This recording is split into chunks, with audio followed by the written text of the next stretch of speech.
I'm Brian Altano, and this is IGN News. Ubisoft's upcoming Assassin's Creed Unity will run at 900p regardless of whether it's the Xbox One or the PS4 version. The frame rate too will be locked at 30 frames per second. Senior producer Vincent Ponbriant said that the reason behind the decision boiled down to wanting to avoid all the debates and stuff.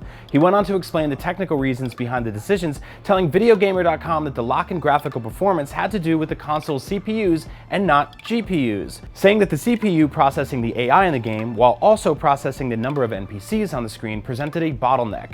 Ponbriant explained it's not the number of polygons that affect the frame rate, rather the trade-off comes when deciding to keep either a high frame rate or convincing AI.